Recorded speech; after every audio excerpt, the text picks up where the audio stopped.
In the quiet village of St. Mary's Mead, a celebrated seamstress lies dead, strangled in her locked sewing room, a torn crimson shroud at her side. Hercule Poirot, the master detective, unravels a web of envy, secrets, and deception. A wealthy client hides financial ruin, a bitter rival clutches a hidden key, and a nervous assistant conceals a forbidden love.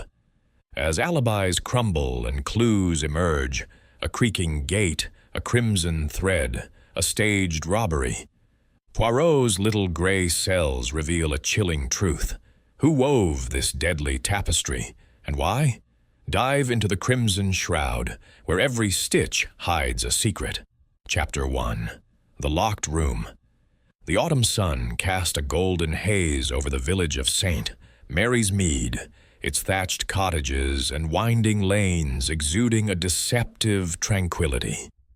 Hercule Poirot, immaculate in his tailored overcoat and gleaming patent leather shoes, stepped from the train onto the platform, his mustache impeccably waxed despite the journey from London. A faint breeze stirred the fallen leaves, and he paused to adjust his Homburg hat, his sharp gray eyes surveying the scene. He had been summoned by Inspector Grange, a man whose competence was matched only by his lack of imagination, to unravel a most curious tragedy. Poirot was met by a young constable who led him through the village to a charming cottage draped in ivy, its windows glinting like watchful eyes. This was the home of Madame Elise Fournier, a seamstress of singular renown, whose shrouds, crafted with an artistry bordering on the divine, were sought by mourners across the county. Yet this morning, her genius had been silenced. She had been found dead in her sewing room, strangled with a length of crimson silk, the door locked from within. Inspector Grange greeted Poirot at the cottage gate, his broad face etched with unease. "Monsieur Poirot, I'm grateful you've come. It's a baffling case. Madame Fournier was found at 8 this morning by her housekeeper, Mrs. Holt. The room was locked, the key in the door, and the window latched tight. No one could have got in or out." Poirot's eyes twinkled with interest. "Baffling, you say? Bon. The impossible is merely a challenge to the little gray cells. Show me this room, s'il vous plaît." They entered the cottage, passing through a parlor adorned with delicate lace curtains and a vase of fading roses. The sewing room, at the rear, was a sanctuary of order and creativity. Bolts of fabric, velvet, silk, and muslin lined the walls, arranged with meticulous care. A sturdy oak table held a sewing machine, its needle poised as if awaiting its mistress's touch. Spools of thread gleamed in neat rows, and a dressmaker's dummy stood sentinel in the corner. But the room's harmony was shattered by the sight of Madame Fournier's body, slumped in a chair, her face pale, a crimson silk cord tight around her throat. Beside her, on the floor, lay a half-finished shroud, its rich crimson fabric torn as if by a frantic hand. Poirot knelt beside the body, his gloved fingers tracing the air above the silk cord. "This silk," he murmured. "It matches the shroud. A deliberate choice, perhaps?" He rose, his gaze sweeping the room. The door, heavy and oak, bore a single key in its lock. The window, small and high, was securely latched, its frame showing no signs of disturbance. A faint scent of lavender lingered, mingling with the metallic tang of tragedy. "Tell me, Inspector," Poirot said, stroking his mustache. "Who discovered her?" "Mrs. Agnes Holt, the housekeeper," Grange replied. "She came at 7, as usual, to open the house. When Madame didn't answer her knock, she grew worried. The sewing room door was locked, so she fetched the blacksmith to break it down. That's when they found her. Poirot nodded, his eyes narrowing. And the suspects? For there are always suspects, non? Grange cleared his throat. 3, so far. Madame Clara Beaumont, a wealthy widow who commissioned the shroud for her late husband's memorial. She visited yesterday afternoon. Then there's Miss Evelyn Ward, a rival seamstress who's made no secret of her dislike for Madame Fournier. And Thomas Reed, her young assistant, who was heard arguing with her yesterday evening. Poirot's lips curved slightly. A client, a rival, an assistant, each with their own secrets, no doubt. And this locked room, it intrigues me. A puzzle within a puzzle. He stepped to the door, examining the lock closely. The key was inside, you say? And no other way in? None, Grange said firmly. The walls are solid, the window too small for a man to climb through, and latched besides. It's a mystery. Poirot's smile widened. A mystery, oui, but not insoluble. The truth, it hides in the details, the silk, the shroud, the key. We shall find it, Inspector. Now, let us begin with the housekeeper. She knows the rhythms of this house and, perhaps, its secrets. As they left the sewing room, Poirot cast a final glance at the torn shroud, its crimson threads catching the light like spilled blood. The stage was set, the players assembled. Hercule Poirot, with his little gray cells, would unravel the truth of Madame Fournier's final stitch. Chapter 2. The Client's Commission. The late afternoon sun filtered through the tall windows of Madame Clara Beaumont's drawing room, casting intricate patterns of light and shadow across the polished mahogany floor. The room was a testament to wealth, its walls adorned with gilt-framed portraits and heavy brocade drapes. Yet there was an air of faded grandeur, as if the opulence clung to memories of better days. Hercule Poirot, seated in a plush armchair, adjusted his cuffs with meticulous care, his sharp gray eyes fixed on his hostess. Madame Beaumont, a woman of perhaps 50, sat opposite him, her posture rigid, her hands folded tightly in her lap. She wore a gown of deep sapphire, its elegance marred only by the slight fraying at the cuffs, a detail Poirot's keen gaze did not miss. Inspector Grange, standing by the fireplace, cleared his throat to introduce Poirot, but the little Belgian raised a hand. Merci, Inspector, but I believe Madame Beaumont is already acquainted with the reputation of Hercule Poirot, non? His voice was smooth, almost musical, with a hint of amusement. Clara Beaumont inclined her head, her lips curving into a smile that did not reach her eyes. Indeed, Monsieur Poirot. Your name is known even in Saint, Mary's Mead. I am honored, though I confess I am at a loss as to why you wish to speak with me. Poirot's mustache twitched, a subtle sign of his skepticism.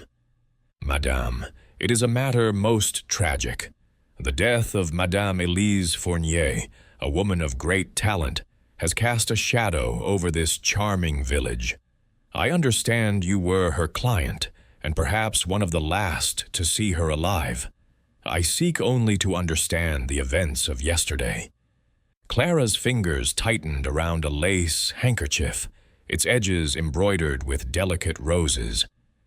It is dreadful, she murmured. Elise, Madame Fournier, was a genius with a needle. Her shrouds were works of art. I can scarcely believe she is gone.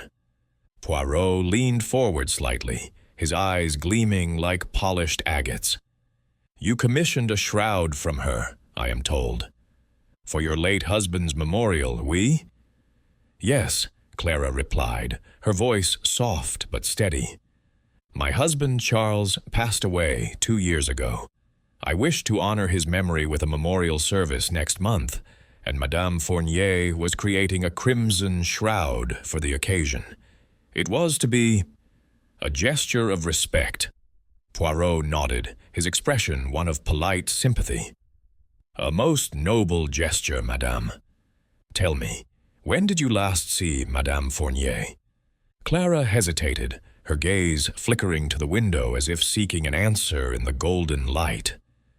Yesterday afternoon, around 3 o'clock, I visited her cottage to discuss the shroud's design. She showed me sketches, beautiful, intricate patterns. We spoke for perhaps an hour, and I left around 4. Poirot's fingers traced the armrest of his chair, a thoughtful gesture. And how did Madame Fournier seem to you? Was she, perhaps, distracted? Anxious?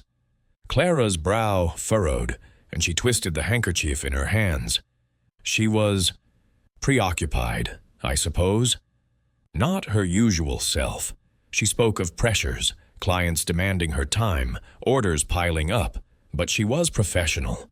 As always. Pressures, Poirot repeated, his tone inviting further explanation. Did she mention anyone in particular? A client, perhaps, or a rival? Clara shook her head, though her hesitation was palpable. No one specific. She was vague, as if she wished to avoid the subject. I assumed it was the strain of her work. Poirot's smile was gentle, almost indulgent. And after you left, madam? Where did you go? I had an engagement. In town, Clara said quickly.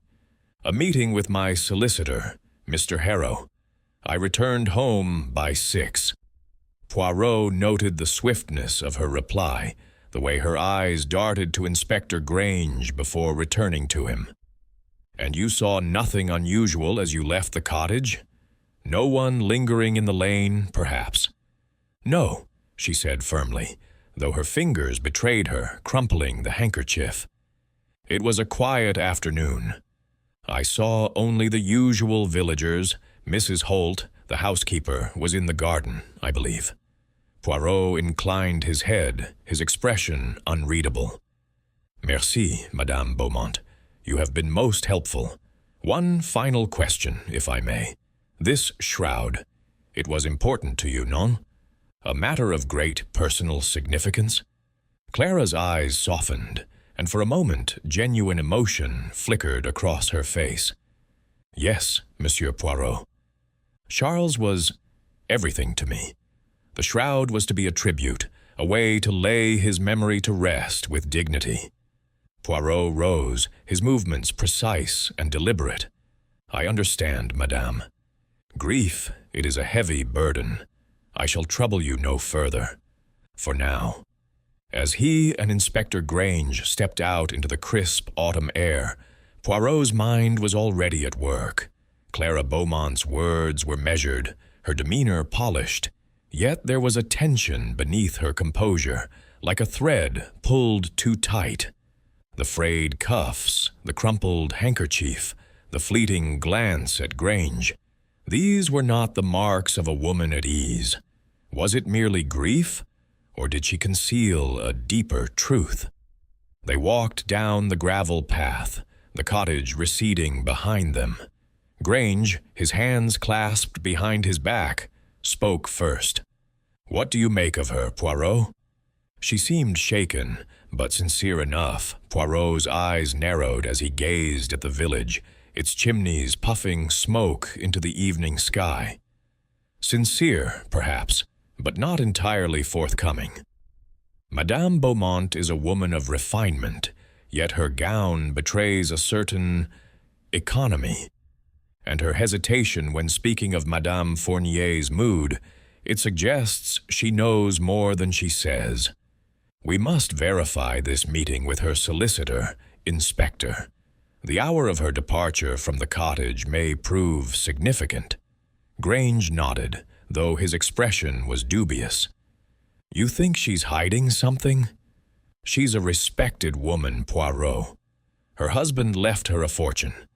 Poirot's lips curved into a faint smile. Fortunes, mon ami, can be as illusory as a locked room. We shall see. Their next stop was the village post office, where Poirot hoped to glean more about Clara's movements. The postmistress, a sharp-eyed woman named Mrs. Pym, was a font of local knowledge, her tongue loosened by Poirot's charm, and a discreet compliment on her rose garden. "Oh, Madame Beaumont's carriage was in the village yesterday," she said, leaning over the counter. "I saw it near the church around 5, maybe a touch later. She was heading toward the high street, not out of town." Poirot's mustache twitched. 5, you say? Most interesting. And did you see her return? Mrs. Pym shook her head. Can't say I did. But it was a busy afternoon, market day, you know, plenty of comings and goings. Poirot thanked her and stepped outside, his mind turning over this new piece of the puzzle. Clara had claimed to leave Madame Fournier's cottage at 4 for an engagement in town, yet she was seen in the village an hour later. A small discrepancy, perhaps, but to Poirot no detail was insignificant. He resolved to speak with Mr. Harrow, the solicitor, to confirm her alibi. As they walked toward the high street, Poirot's thoughts drifted to the sewing room, its locked door and torn shroud vivid in his memory. Clara Beaumont's commission was no ordinary order. It carried the weight of grief, or perhaps something less noble. Had she argued with Madame Fournier over the shroud's cost? Had she lingered near the cottage, waiting for an opportunity? Or was her unease merely the natural response to a friend's death? They reached the solicitor's office, a modest building with a brass plaque reading, "Harrow and Sons." Mr. Harrow, a wiry man with spectacles perched on his nose, greeted them with polite surprise. "Madame Beaumont?" "Yes, she visited me yesterday," he confirmed, consulting his appointment book. "She arrived at 4:30 to discuss her late husband's estate. We spoke for perhaps 30 minutes. She seemed distracted, but that's not unusual, given her circumstances." Poirot's eyes gleamed. "Distracted, you say? In what way?" Harrow adjusted his spectacles. "She kept checking her watch, as if eager to be elsewhere. I assumed she had another engagement. She left around 5. Poirot thanked him and stepped outside, his mind racing. Clara's timeline was unraveling. She had left Madame Fournier's at 4, met Harrow at 4:30, and was seen near the church at 5. Had she returned to the cottage afterward? And if so, why? Back at the inn where Poirot was staying, he sat by the fire, sipping a tisane and letting his little gray cells work. Clara Beaumont was a woman of contradictions, wealthy yet frugal, grieving yet guarded. Her commission of the crimson shroud was a gesture of devotion, but was it also a motive? Had Madame Fournier demanded too high a price, or uncovered some secret Clara wished to keep hidden? The torn shroud, Poirot mused, was no accident. Its deliberate damage suggested a staged scene, a distraction from the true motive. He recalled the sewing room's locked door, the key in the lock, the latched window. The solution to such a puzzle often lay in the simplest detail, a glance, a hesitation, a frayed cuff. Clara Beaumont was a thread in the tapestry of this crime, but whether she was the weaver or merely a strand caught in the pattern remained to be seen. Poirot set down his tisane, his resolve firm. Tomorrow he would visit Miss Evelyn Ward, the rival seamstress whose envy of Madame Fournier was the talk of the village. But for now he closed his eyes, the image of the crimson shroud vivid in his mind, its torn edges whispering of secrets yet to be unraveled. Chapter 3. The Rival's Envy. The morning mist clung to the cobblestones of Saint. Mary's Mead, as Hercule Poirot navigated the narrow lane leading to Miss Evelyn Ward's shop. His cane tapped a precise rhythm, matching the steady pulse of his thoughts. The village was stirring, milk cans clattered, and a baker's boy darted past with a basket of steaming loaves. But Poirot's focus was singular. Miss Ward, Madame Fournier's rival, was a woman whose bitterness had rippled through the village like a chill wind. If envy could kill, Poirot mused, she would already stand convicted. The shop, a squat building with a faded sign reading Ward's Needlework, stood in stark contrast to Madame Fournier's ivy-draped cottage.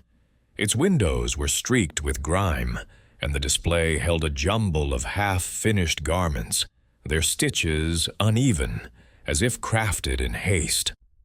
Poirot paused at the threshold, his sharp eyes noting a torn curtain and a chipped flower pot by the door. Neglect, he thought, often betrayed a troubled mind. Inside, the air was thick with the scent of old fabric and wax polish. Shelves sagged under bolts of cloth, drab cottons and gaudy satins, none arranged with care. A work table was strewn with scissors, pins, and a tangle of threads, as if a storm had passed through. Miss Evelyn Ward stood behind the counter, her wiry frame taut, her eyes narrowing as Poirot entered. She was a woman of 40, with angular features and hair pulled into a severe bun. Her dress, a dull gray, seemed chosen to blend into the shop's gloom. "Monsieur Poirot," she said, her voice sharp as a needle, "I heard you were poking about. I suppose you're here about Elise Fournier Poirot," inclined his head, his smile courteous but probing. "Précisément, mademoiselle. The death of Madame Fournier is a tragedy that demands answers. I understand you knew her well, perhaps too well, non?"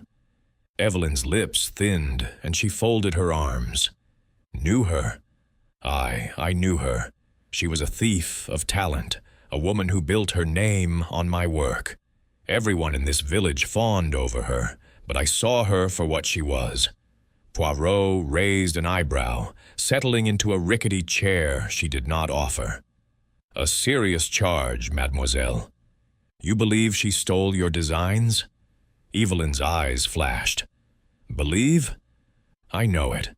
10 years ago, we were apprentices together under old Madame Dubois. I had a gift, patterns that could make silk sing. Elise copied my sketches, passed them off as her own. When Dubois died, Elise took her clients and her praise. I was left with nothing but this." She gestured at the cluttered shop, her voice bitter as gall. Poirot's fingers steepled, his gaze unwavering.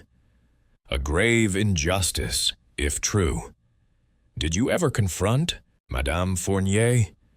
"Yesterday," Evelyn said, her tone defiant. "I went to her cottage at noon. I told her I was done letting her gloat. She laughed, and said I'd never match her skill. Said my work was provincial." Poirot noted the venom in her words, the way her hands clenched into fists. "And how did this confrontation end, mademoiselle?"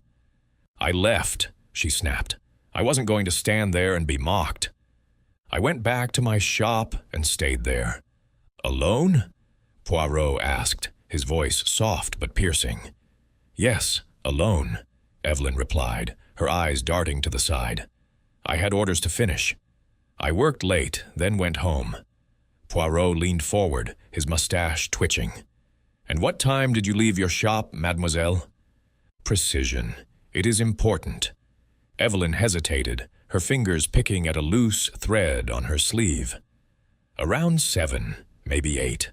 I don't keep a clock ticking in my head." Poirot smiled thinly. "Of course. And your home? It is nearby?"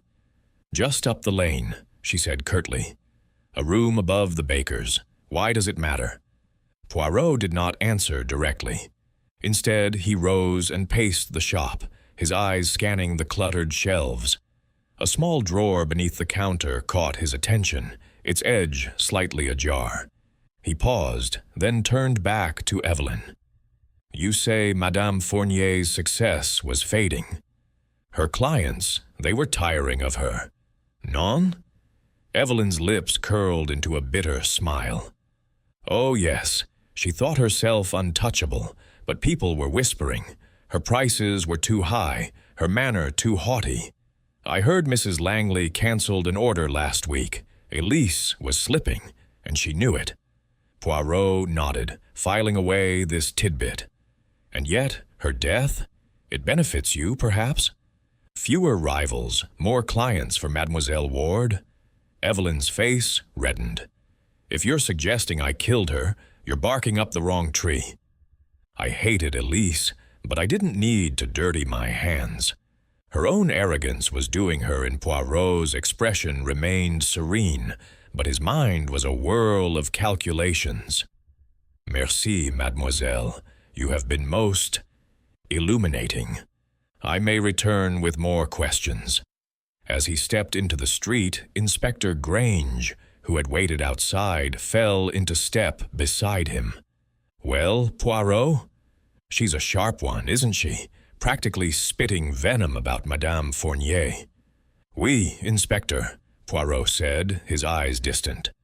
"Envy is a fire that burns slowly but fiercely. Mademoiselle Ward has motive in abundance, but motive alone does not make a murderer.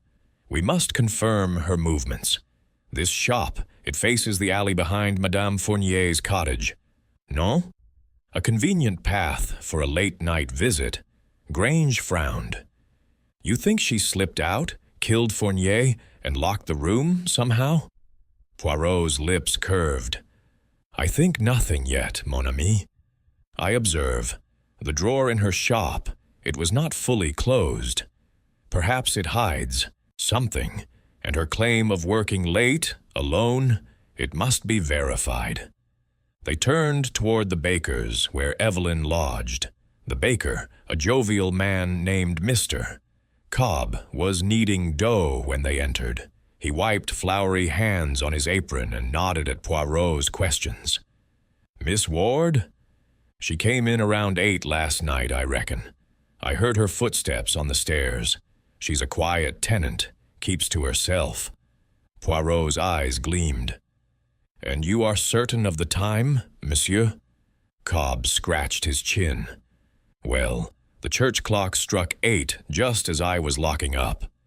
She came in a minute or two later." Poirot thanked him and stepped outside, his mind turning over Evelyn's timeline. She claimed to have left her shop around 7 or 8, yet Cobb placed her at home by 8. The distance was short, 5 minutes' walk at most. Had she lingered near Madame Fournier's cottage, or had she slipped into the alley, unseen? As they walked back to the village square, Poirot paused by the church, its spire piercing the mist. "Inspector, we must speak to the villagers. Someone may have seen Mademoiselle Ward near the cottage yesterday evening. And this Mrs. Langley, she canceled an order. Perhaps she can confirm Evelyn's tale of Madame Fournier's fading star." Grange nodded, jotting in his notebook. "I'll have my men ask around. But that locked room, Poirot, it's still a puzzle. Even if Ward had a way in, how'd she lock the door from the outside?" Poirot's smile was enigmatic. "The locked room, it is not so impenetrable as it seems. The key was inside. Oui, but keys can be manipulated. We must consider all possibilities. A duplicate, a trick, a sleight of hand. For now, let us focus on Mademoiselle Ward's heart, so full of rancor. It may lead us to the truth." They parted ways, Grange to organize his inquiries, Poirot to return to the inn. There, by the fire, he sipped a tisane, his thoughts weaving a tapestry of clues. Evelyn Ward's envy was palpable, her story plausible, yet fragile. The half-open drawer nagged at him. Could it hold a secret? A tool? A note? A key? And her claim of Madame Fournier's declining reputation, truth or wishful thinking? Poirot set down his cup, his eyes bright with purpose. Tomorrow he would visit Thomas Reed, the assistant with his own reasons for discontent.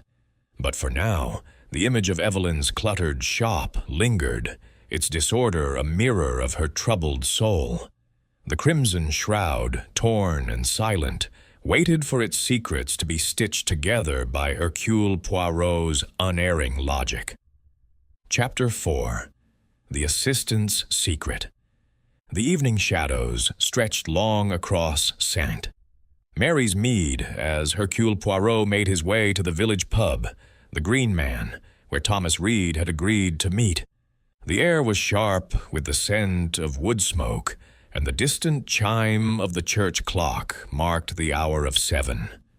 Poirot, his overcoat buttoned against the chill, moved with his usual precision, his cane tapping softly on the cobblestones. The pub's warm glow spilled onto the street, a beacon in the gathering dusk, and Poirot's sharp eyes scanned the scene, noting the villagers huddled over their pints, their voices a low hum of gossip about Madame Fournier's death. Inside, the Green Man was a cozy haven of polished oak and flickering lamplight. The aroma of ale and roasted mutton hung heavy, mingling with the faint tang of pipe smoke. Thomas Reed sat alone in a corner, his lanky frame hunched over a glass of stout, his fingers drumming nervously on the table. He was a young man, no more than 25, with a pale complexion and dark hair that fell untidily across his forehead. His hands, Poirot noted, bore the faint stains of ink, and his eyes darted toward the door with every creak of the floorboards. "Monsieur Reed," Poirot said, sliding into the chair opposite with a grace that belied his compact frame. "I am Hercule Poirot, and I thank you for meeting me. You are, I understand, the assistant to the late Madame Fournier. A tragic loss, no?" Thomas's fingers tightened around his glass, and he nodded jerkily. "Yes, sir. It's awful. She was a good woman, taught me everything I know about the trade. I can't believe she's gone." Poirot's mustache twitched, his gaze steady as he studied the young man's face. "You were close to her, then? A mentor, perhaps, but also a taskmaster?" Thomas flushed, his eyes dropping to the table. "She was strict, yes. Expected perfection, but she was fair. I owed her a lot. She took me on when I had nothing, just a lad with no prospects." Poirot leaned forward, his voice soft but probing. "And yet, Monsieur Reed, there was discord between you. Witnesses heard you arguing with Madame Fournier yesterday evening. What was the cause, if I may ask?" Thomas's hands stilled, and a flicker of unease crossed his face. "It was nothing serious," he said too quickly. "Just a disagreement about wages. I've been with her 2 years, working long hours, and I asked for a raise. She didn't take kindly to it." Poirot's eyes gleamed like polished stones. "A raise, you say? And what time was this discussion?" "About 5:30, Thomas replied, his voice steadier now. "I left the cottage just before 6. She was locking up for the night." "And you did not return?" Poirot asked, his tone deceptively mild. "No, sir," Thomas said, his gaze meeting Poirot's for a fleeting moment before skittering away. "I went to my lodgings. I had letters to write." Poirot's fingers traced the handle of his cane, a thoughtful gesture. "Letters, Monsieur Reed? A curious occupation for a young man on a quiet evening. To whom were you writing, if it is not too indiscreet?" Thomas's flush deepened, and he shifted in his seat. "Personal matters, sir. Family, you know, nothing to do with Madame Fournier." Poirot's smile was thin, almost imperceptible. "Of course. Family is important, and your lodgings, they are where? Mrs. Carver's boarding house on Willow Lane, Thomas said. It's a short walk from the cottage. Poirot nodded, his mind cataloging the details. Thomas's nervous demeanor, the ink-stained fingers, the vague mention of personal matters. These were threads in a tapestry yet to be woven. He changed tack. Tell me, Monsieur Reed, did Madame Fournier seem troubled yesterday? Perhaps by a client or a rival? Thomas hesitated, his fingers resuming their restless drumming. She was a bit on edge, I suppose. Kept muttering about deadlines, and she snapped at me when I dropped a spool of thread. But that was her way. She'd get sharp when she was busy. Busy, Poirot repeated, his voice a murmur. And did she mention anyone specific? Madame Beaumont, perhaps, or Mademoiselle Ward? Thomas shook his head. Not by name. She did say something about people who think they can push me around. I figured it was about a client, but she didn't elaborate. Poirot's eyes narrowed. Most interesting. And this argument about wages, did it escalate? Were there threats, perhaps? No. Thomas's voice rose, drawing a glance from a nearby patron. He lowered it quickly. No, sir. It was just words. She said I'd get my raise when I earned it, and I left. That was all. Poirot leaned back, his expression serene, but his mind racing. Thomas Reed was hiding something.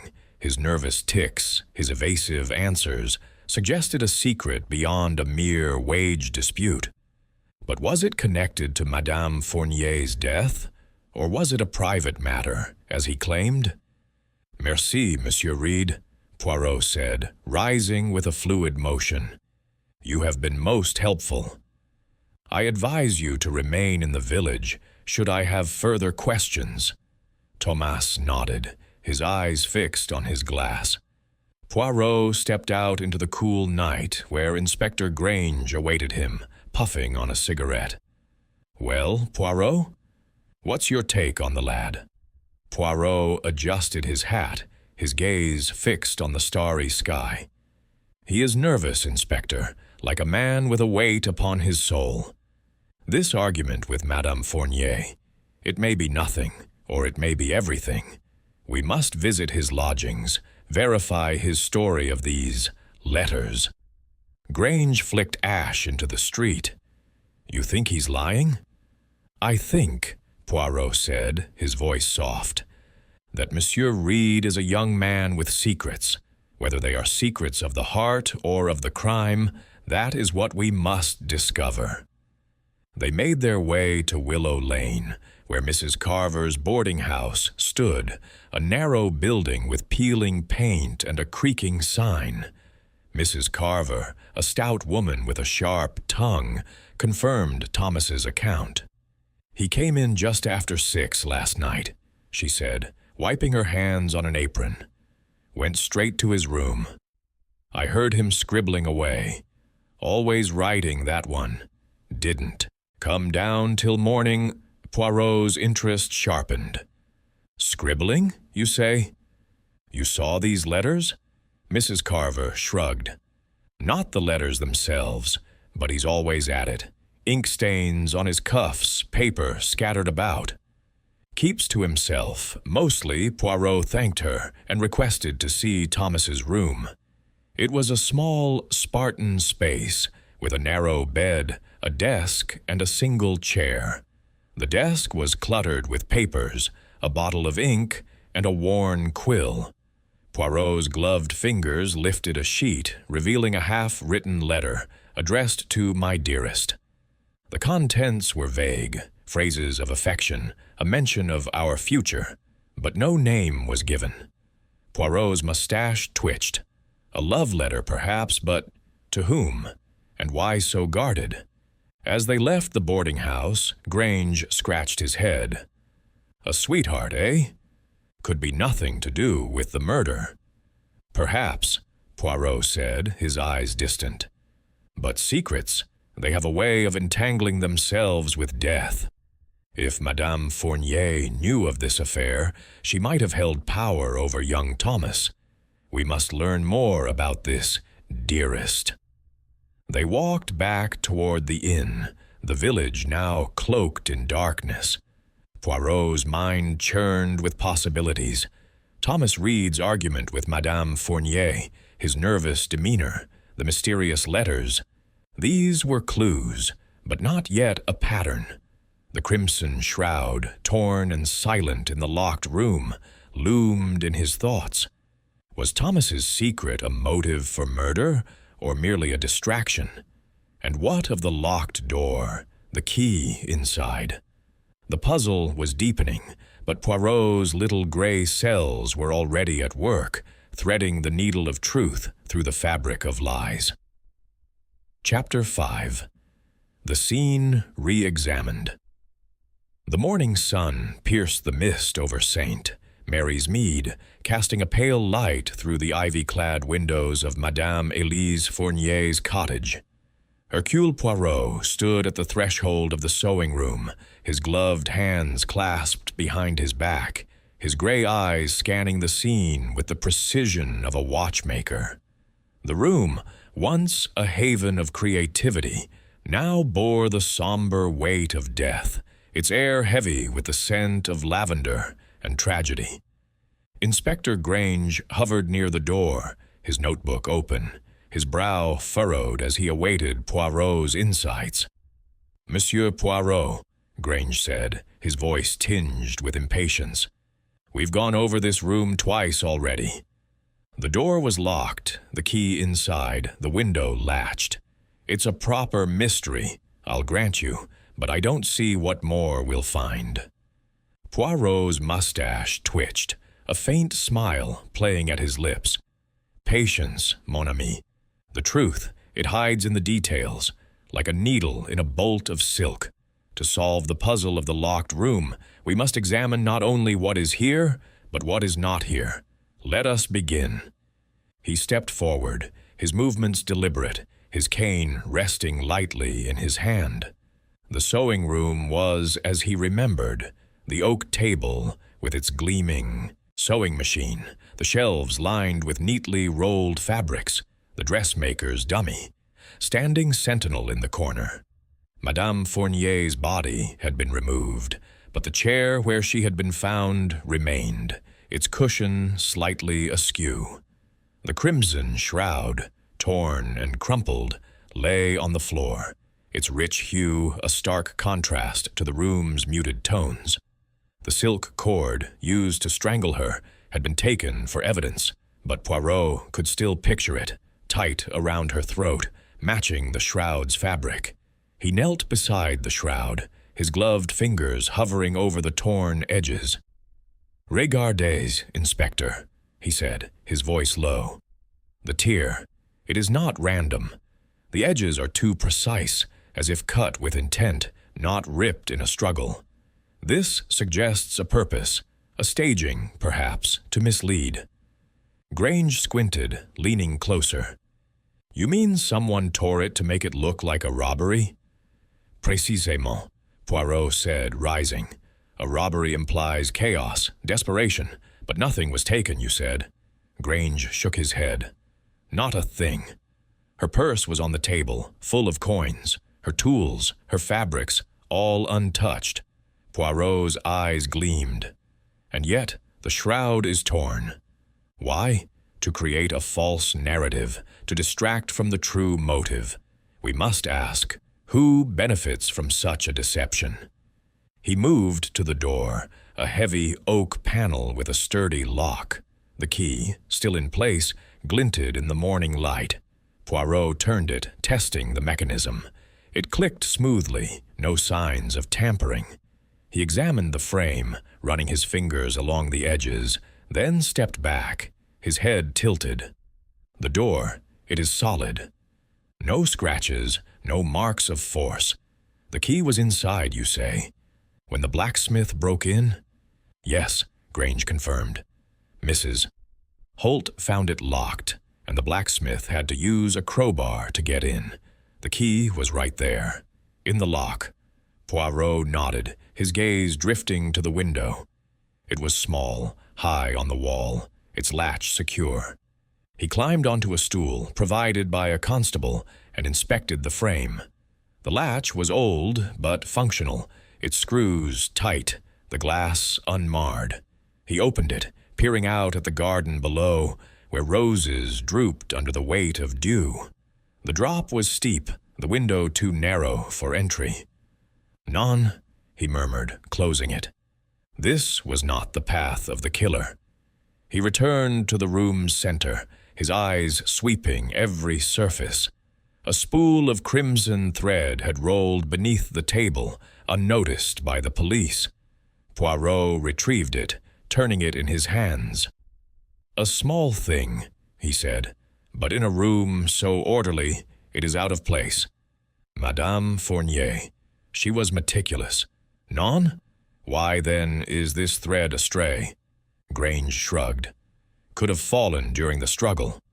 Poirot's smile was enigmatic.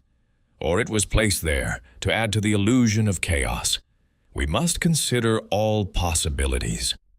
He paced the room, his steps measured, his mind a whirl of calculations. The sewing. Machine's needle caught his eye, poised mid-stitch on a scrap of muslin. He leaned closer, noting the precision of the stitches, then turned to the shelves. Each bolt of fabric was labeled, rolled with care, except for one. A black velvet, slightly askew, as if hastily replaced. "Inspector," Poirot said, pointing to the velvet, "have this examined. Perhaps it hides a clue, a hair, a fiber, something the killer touched."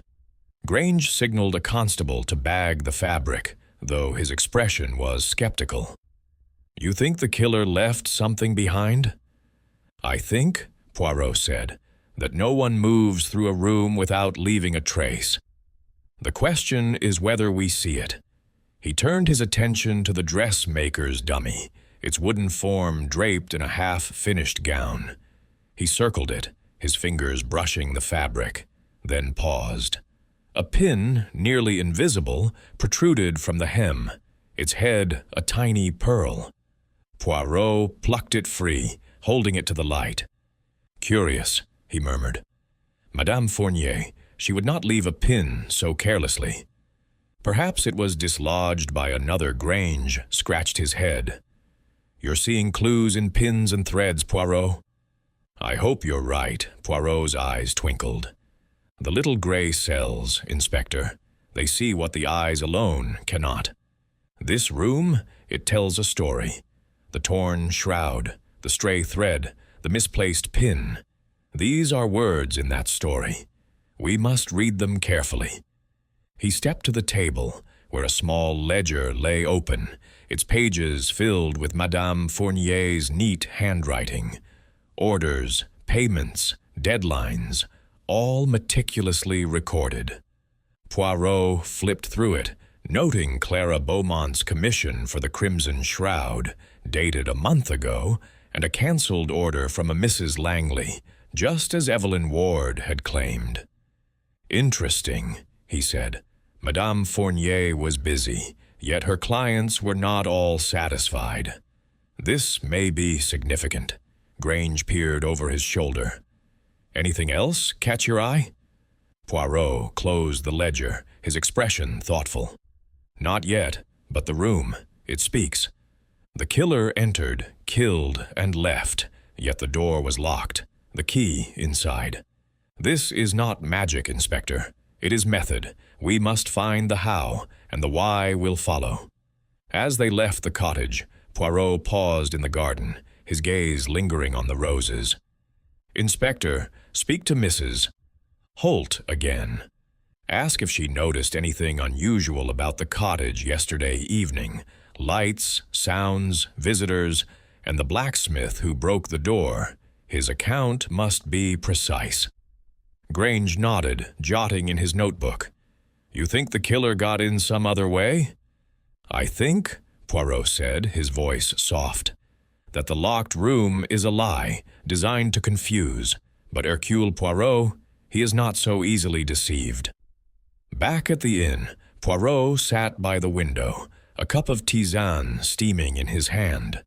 The sewing room's details swirled in his mind: the torn shroud, the stray thread, the pearl-headed pin. Each was a piece of the puzzle, but the shape of the whole remained elusive. The killer had crafted a scene, but for whose benefit? Clara Beaumont, with her guarded demeanor? Evelyn Ward, burning with envy? Or Thomas Reed, with his ink-stained secrets? The locked door, the key inside, these were the heart of the mystery, and Poirot's little gray cells were already stitching together the threads of truth. Chapter 6. A Hidden Key. The afternoon sun hung low over St. Mary's Mead, its rays filtering through the ancient elms that lined the village lane. Hercule Poirot, his Homburg hat tilted at a precise angle, walked with measured steps toward Madame Fournier's cottage, where Inspector Grange awaited him. The air carried the crisp bite of autumn, and Poirot's gloved hand rested lightly on his cane, his mind absorbed in the enigma of the locked sewing room. The crimson shroud, the untouched purse, the stray thread. Each detail was a thread in a tapestry of deception, and Poirot was determined to unravel it. Inside the cottage, the parlor was quiet. The roses in their vase now wilted, their petals curling like secrets unspoken. Mrs. Agnes Holt, the housekeeper, stood by the hearth, her stout figure wrapped in a faded apron, her hands twisting a dishcloth with nervous energy. Her round face, usually flushed with the vigor of her duties, was pale, her eyes darting between Poirot and Grange as if expecting accusation. "Madame Holt," Poirot began, his voice smooth as velvet. "You have served Madame Fournier faithfully, no?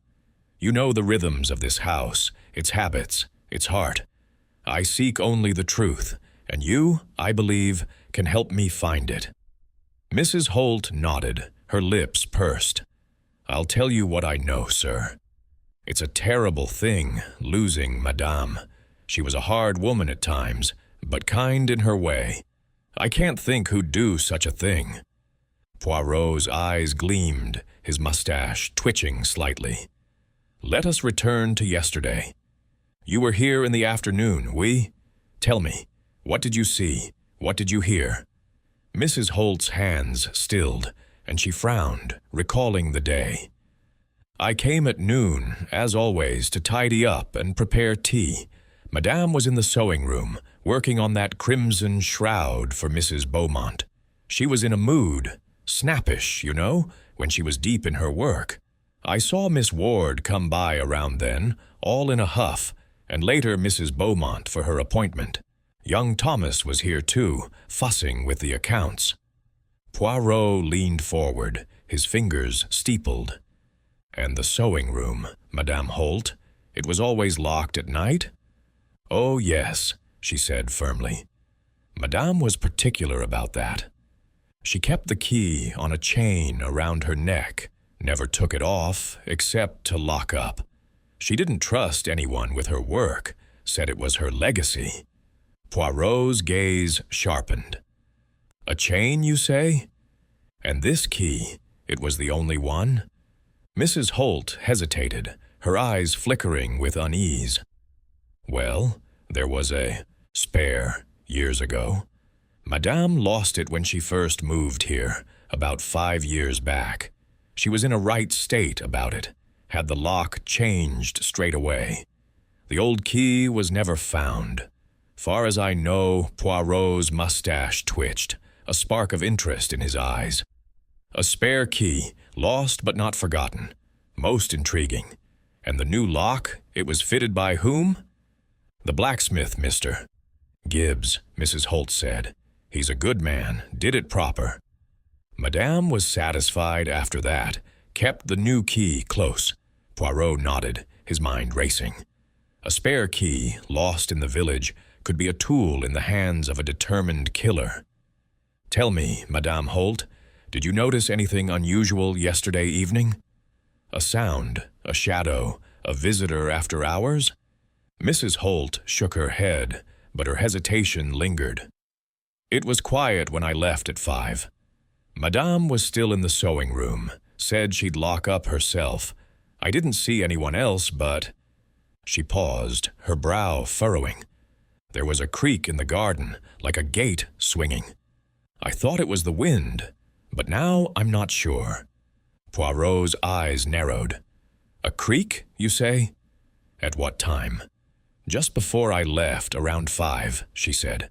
I didn't think much of it then. The gate's old, squeaks something fierce. Poirot thanked her, his expression serene, but his thoughts a whirlwind. A spare key, a creaking gate.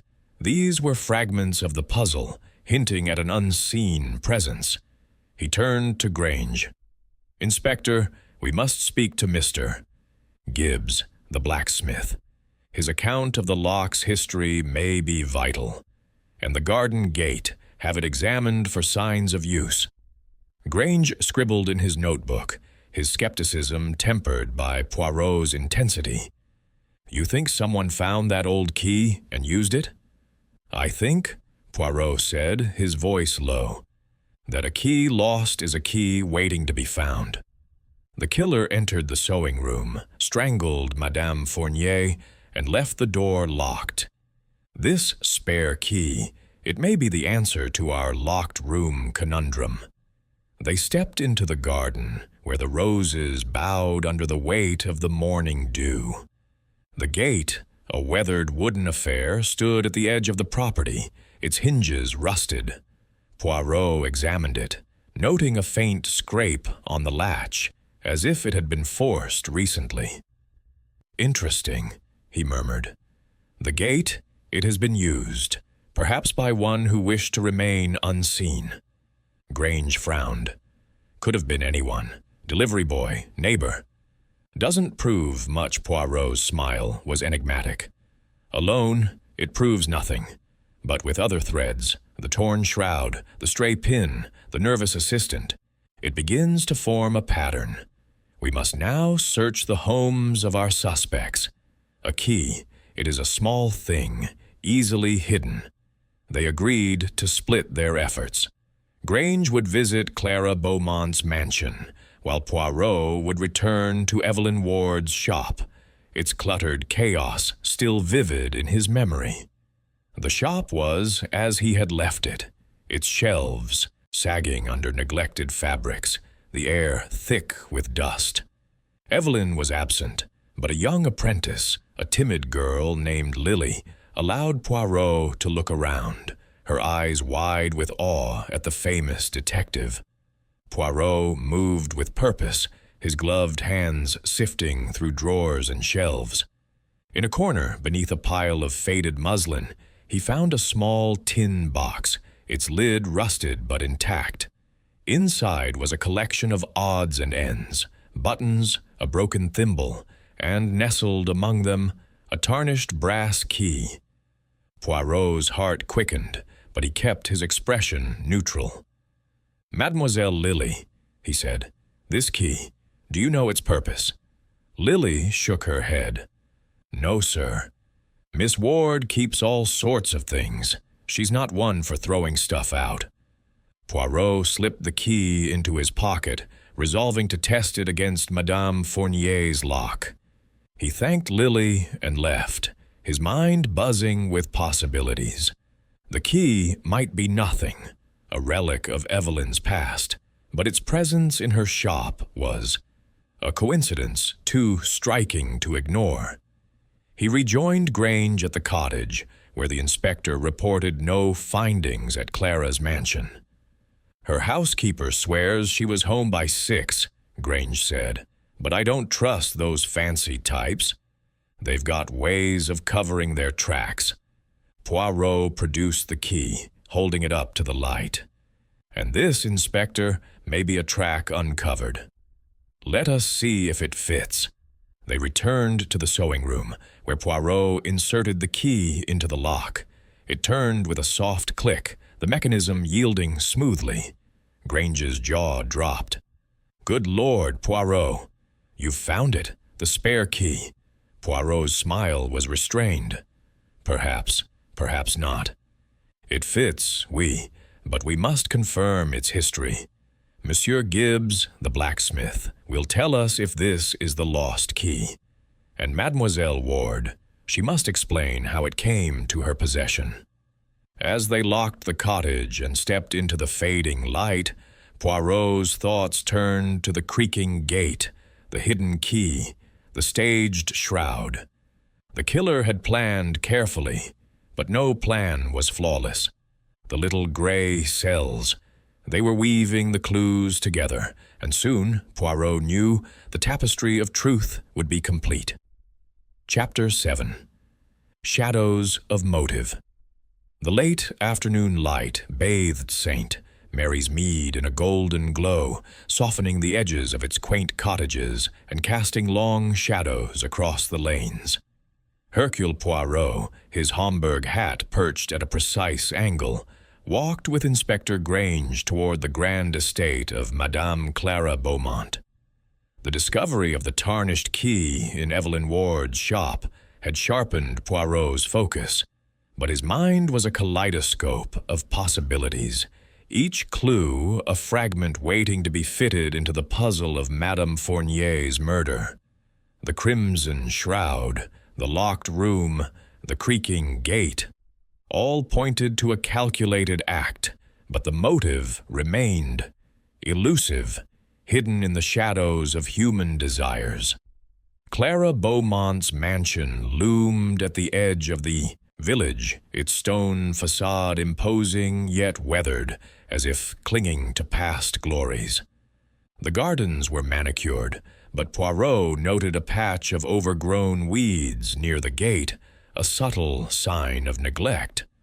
A maid, young and flustered, ushered them into the drawing room, where Clara awaited, her sapphire gown replaced by a somber black dress that accentuated her pallor.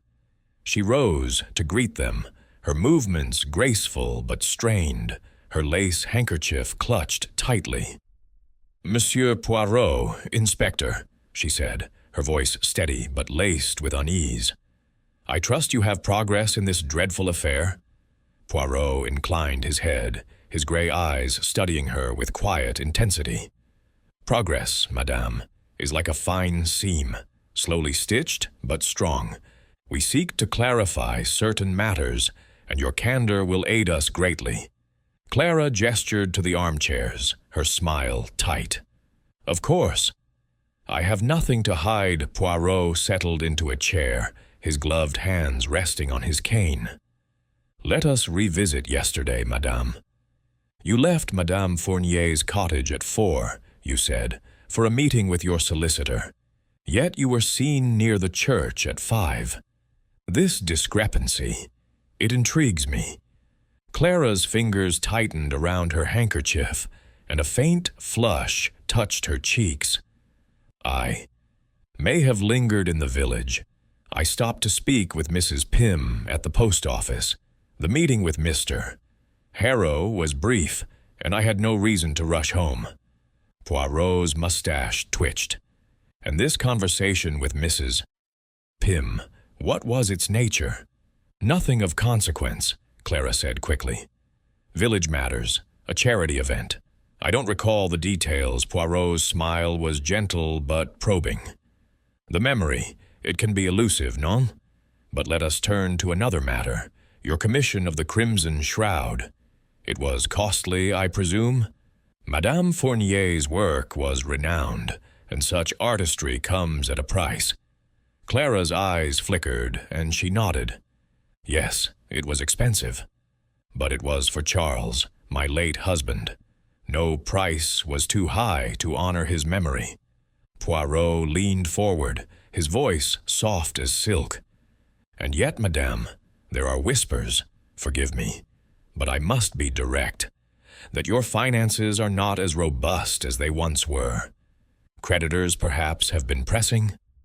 Clara's composure faltered, her lips parting in a sharp intake of breath. That is a private matter, Monsieur Poirot. My husband left me comfortable, but there have been investments, unfortunate ones. I manage, however. Poirot nodded, his expression sympathetic but unyielding. I understand. And Madame Fournier, did she press you for payment, perhaps, or refuse to continue without it? No. Clara's voice was sharp, then softened. No, she was professional. We had an agreement, and I intended to honor it.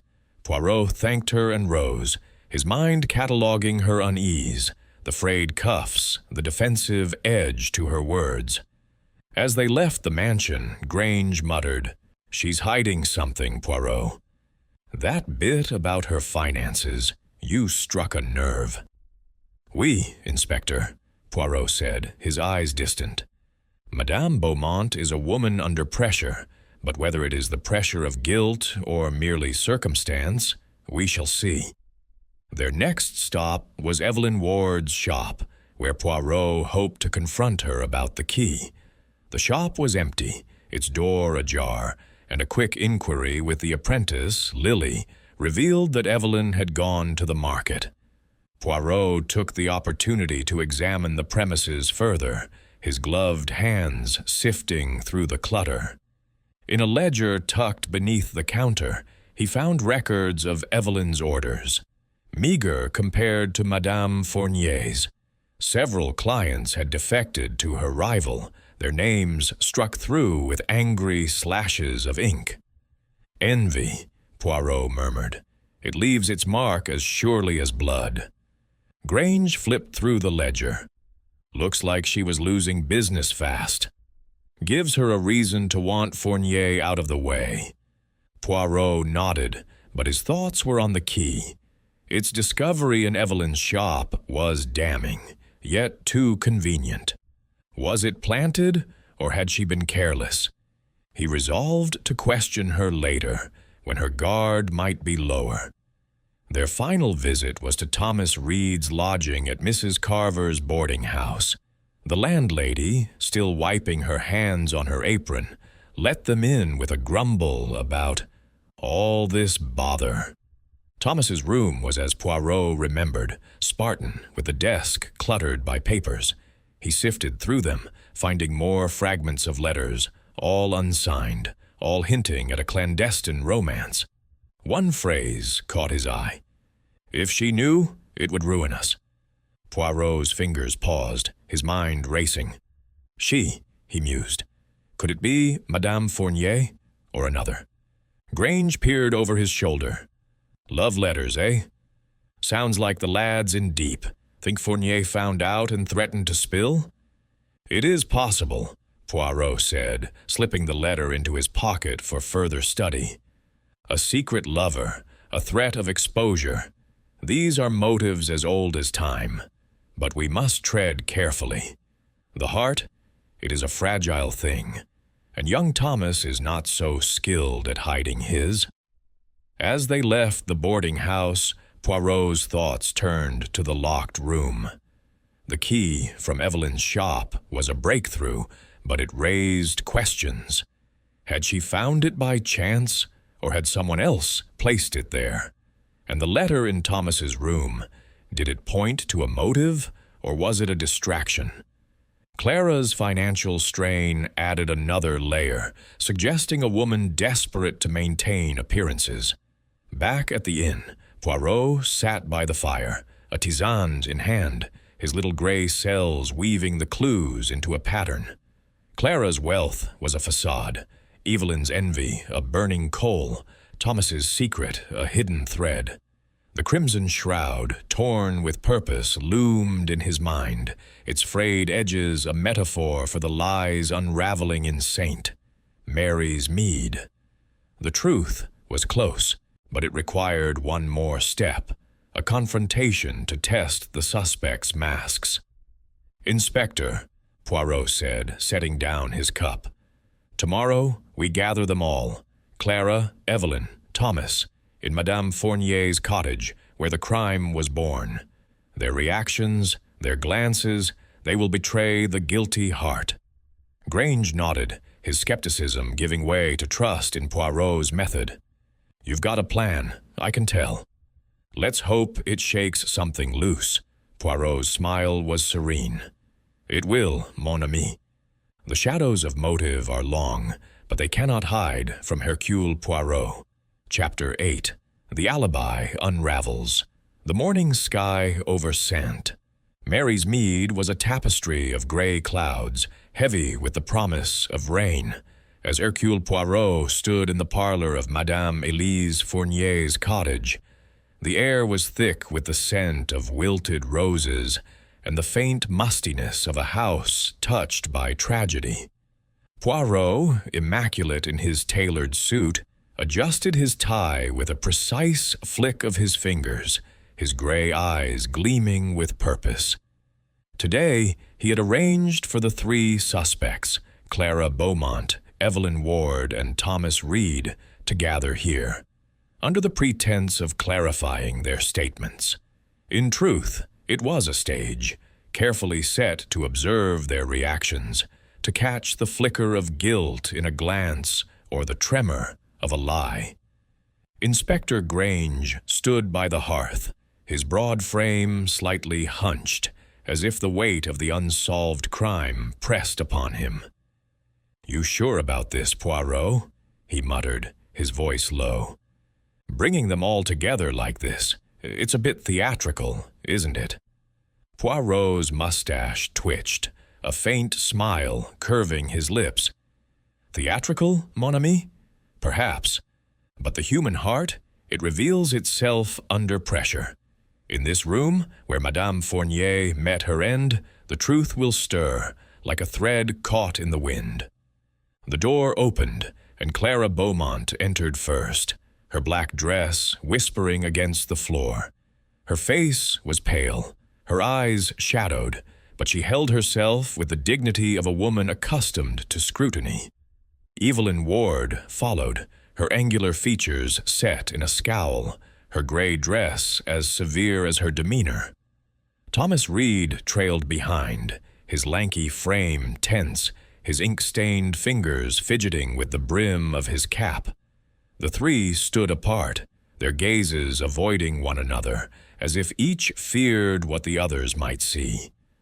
Poirot stepped forward, his cane tapping lightly on the floorboards. "Mesdames, Monsieur," he began, his voice smooth and commanding, "I have asked you here to clarify certain inconsistencies in the matter of Madame Fournier's death.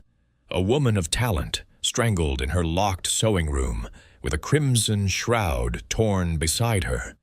The scene, it is vivid, non? But it is also a lie, crafted to conceal the truth. Let us unravel it together." Clara's lips parted, but she said nothing, her handkerchief twisting in her hands. Evelyn's eyes narrowed, her arms crossing tightly. Thomas shifted, his gaze fixed on the floor. Poirot's eyes swept over them, noting every gesture, every flicker of expression. He turned to Clara first, his tone gentle but piercing. "Madame Beaumont, you told me you left this cottage at 4 o'clock yesterday, after discussing the shroud with Madame Fournier. You went to your solicitor, then home by 6. Yet a witness saw your carriage near the church at 5. Why did you linger in the village, madame?" Clara's flush was faint but noticeable, her voice steady despite the tremor in her hands. "I explained this, Monsieur Poirot. I stopped at the post office to speak with Mrs. Pym. It was a brief delay, nothing more." Poirot's smile was polite, but his eyes were unrelenting. "And yet, madame, Mrs. Pym recalls no such conversation. A small discrepancy, perhaps, but in a murder, no detail is small. Did you, perhaps, return to this cottage later, to settle a matter with Madame Fournier?" Clara's eyes widened, her voice rising. "Return? No, I did not. I went home after seeing Mr. Harrow. I had no reason to come back. Poirot nodded, letting the silence stretch, then turned to Evelyn. Mademoiselle Ward, your enmity with Madame Fournier is no secret. You visited her at noon, you said, to confront her about stolen designs. You left, angry, but you claim you were in your shop until 8. Yet the baker, Mr. Cobb, heard you enter your lodgings at 8. The distance is short, 5 minutes perhaps. Where were you, mademoiselle, in those missing hours? Evelyn's scowl deepened, her voice sharp as a blade. I told you, I was working. The shop was busy, orders piling up. I don't watch the clock like some. And I didn't need to kill Elise. Her clients were leaving her, just as I said. Poirot's mustache twitched. Indeed, you mentioned her fading reputation. Yet her ledger shows no such decline. Orders were plentiful, including Madame Beaumont's shroud. Your envy, mademoiselle, it clouds your truth, no? Evelyn's fists clenched, but she said nothing, her eyes burning with defiance. Poirot turned to Thomas, his gaze softening but no less penetrating. Monsieur Reed, you argued with Madame Fournier about wages at 5:30, then left before 6. You claim you went to your lodgings to write letters, personal matters, you said. Yet your landlady heard you scribbling, and we found a letter, half-written, to a dearest. A lover, perhaps. Did Madame Fournier know of this affair? Did she threaten to expose you? Thomas's face flushed scarlet, his voice stammering. No, sir. It wasn't like that. My letters, they're private, nothing to do with Madame Fournier. She didn't know anything about my personal life. Poirot's smile was enigmatic. And yet, your letter speaks of ruin if she knew. Who is this she, Monsieur Reed? Madame Fournier or another? Thomas's hands shook, and he looked away, his silence louder than words. Poirot stepped back, his cane tapping once, decisively. You see, mes amis, the alibis, they crumble like old thread. Each of you has a gap, a moment unaccounted for. And then there is this. He produced the tarnished key from his pocket, holding it up so it caught the light. A key found in Mademoiselle Ward's shop that fits the lock of this sewing room. A spare key, lost years ago, or so we thought. How did it come to be in your possession, mademoiselle? Evelyn's face paled, her voice rising in protest. I don't know. I never saw it before. Someone must have put it there. Clara and Thomas exchanged glances, their unease palpable. Poirot's eyes darted between them, noting the tension, the unspoken accusations. A key, a torn shroud, a locked room, he said, his voice low. These are the tools of deception. One of you entered this room, strangled Madame Fournier, and staged the scene. But the truth, it cannot be locked away. It will emerge. He paused, letting the weight of his words settle. I ask you now to reflect. If there is something you wish to confess, do so before the net tightens. Inspector Grange and I will continue our inquiries, and we shall return. As the suspects filed out, Clara's steps were measured, Evelyn's brisk with anger, and Thomas's hesitant, his cap clutched tightly. Grange turned to Poirot, his brow furrowed. You rattled them, Poirot. Think one of them will crack? Poirot's eyes twinkled. They are already cracking, Inspector. The key, it was a spark, and their reactions, Madame Beaumont's composure, Mademoiselle Ward's denial, Monsieur Reed's silence, they are threads in our tapestry. We must now verify their alibis further. Speak to Mrs. Pym again, and to Mr. Cobb, and the blacksmith, Mr. Gibbs. His account of the key's history is essential. Grange nodded, jotting in his notebook. And you? What's your next move? Poirot adjusted his hat, his smile serene. I shall return to the sewing room, mon ami. It holds secrets yet to be uncovered. The little gray cells, they are restless, and they will not rest until the truth is stitched together. As Grange left to pursue his inquiries, Poirot stood alone in the parlor, his gaze drifting to the sewing-room door. The key, the alibis, the torn shroud.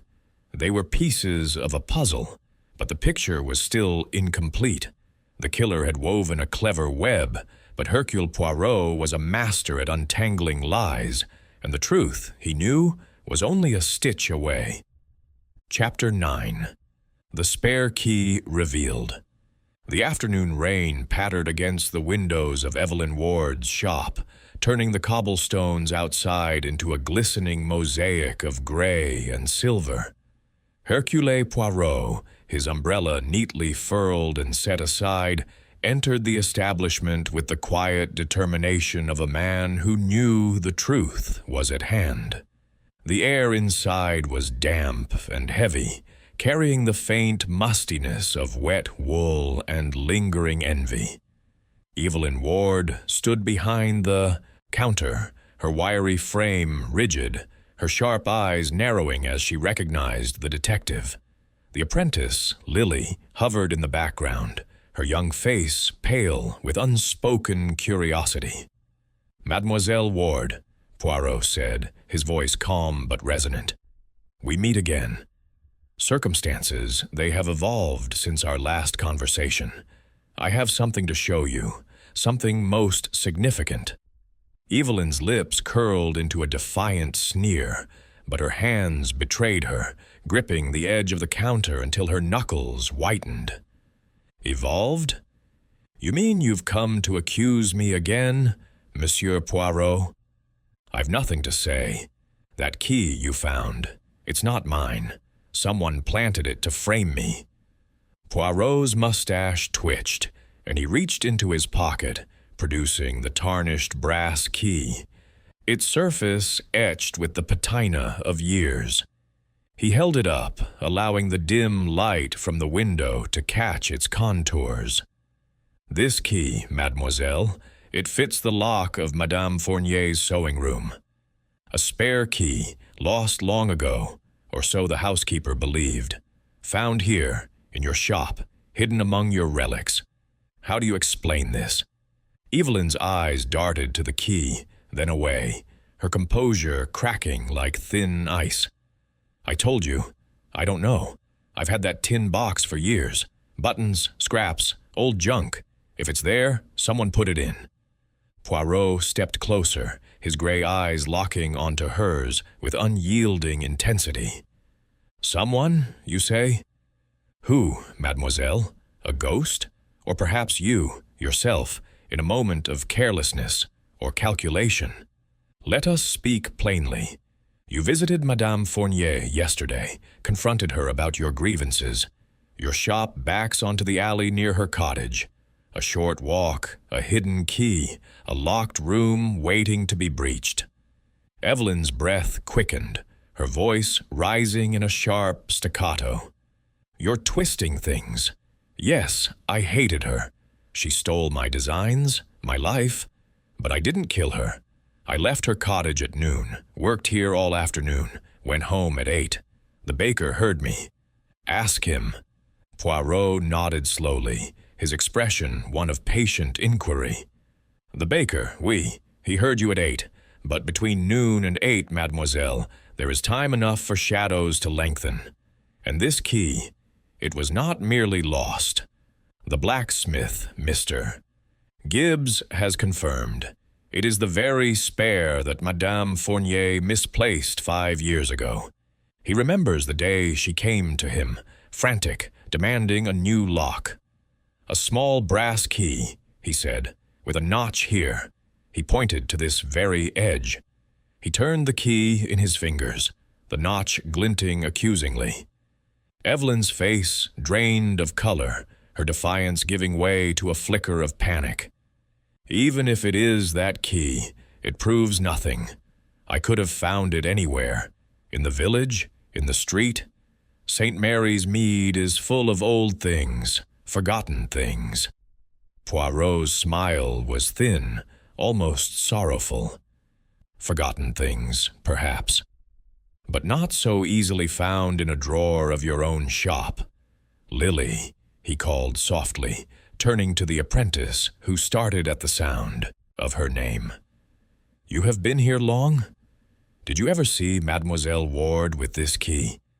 Lily's eyes widened, her voice a whisper. No, sir. But, Miss Ward, she was always rummaging in that box. Last week she was muttering about old scores and settling things. I thought it was about a customer, but... Evelyn whirled on the girl, her voice a hiss. Hold your tongue, Lily. You know nothing. Poirot raised a hand, silencing the outburst. Enough, mademoiselle. The key, it is a link in the chain. But chains have many links. Your bitterness, your proximity, your opportunity, they align too neatly. Did you slip through the alley, enter the sewing room after Thomas left, find Madame Fournier alone? Did envy drive your hand to the silk cord, then to the shroud, tearing it to feign a robbery? Evelyn's chest heaved, her eyes blazing. But for the first time, uncertainty shadowed her gaze. I didn't. But if I had, it would be justice. She deserved it for what she did to me. Poirot's eyes softened, but his resolve did not waver. Justice, mademoiselle? No, that is for the law. Murder is the coward's stitch, unraveling the fabric of all it touches. Think carefully. The truth, it will out. He pocketed the key once more and turned to leave, but paused at the door, his voice low. Inspector Grange awaits outside. He will take your formal statement, but if there is more you wish to say, now is the time. Evelyn said nothing, her silence a storm of unspoken turmoil. Poirot stepped into the rain, where Grange stood under an awning, his coat collar turned up against the drizzle. Well, Poirot? Did she crack? Not yet, Inspector, Poirot replied, his eyes distant as he gazed at the rain-swept street. But the key has pierced her armor. Her denial is fierce, but her eyes, they betray doubt. We must press further. Speak to the villagers along the alley. Someone may have seen her, or her shadow, in the twilight hours. Grange nodded, hailing a constable to escort Evelyn for questioning. And you? Back to the cottage? Oui, Poirot said, opening his umbrella. The sewing room calls. There may be more to uncover. A fiber on the shroud, a mark on the door. The spare key is revealed, but the full picture remains half-stitched. As Poirot made his way through the village, the rain drumming a steady rhythm on his umbrella, his mind turned over the confrontation.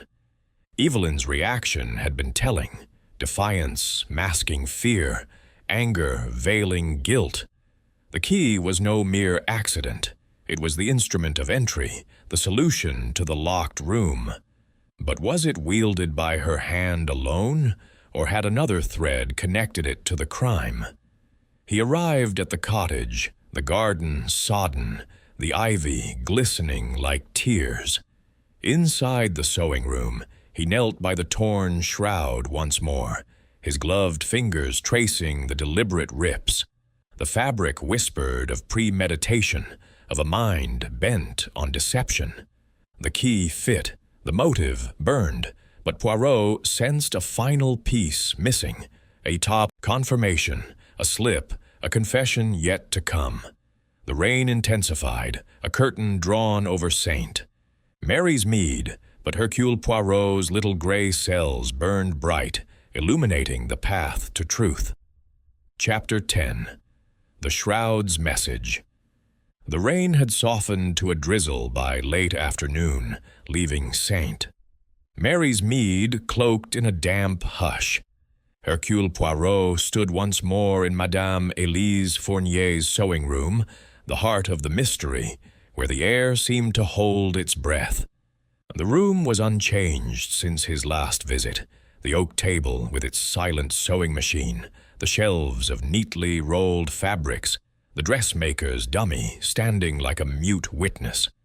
The crimson shroud, torn and crumpled on the floor, drew his gaze, its frayed edges a silent accusation. Poirot's gloved fingers hovered over it, his gray eyes narrowing as he sought the message hidden in its deliberate damage. Inspector Grange lingered by the door, his impatience tempered by a growing respect for Poirot's methods. "Back here again, Poirot?" he said, his voice gruff but curious. "What's the Shroud going to tell us that it hasn't already?" Poirot's mustache twitched, a faint smile playing at his lips. "The Shroud, Inspector, it speaks of intent.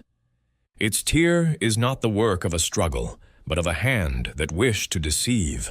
Why tear it, if not to suggest a robbery? Yet nothing was taken.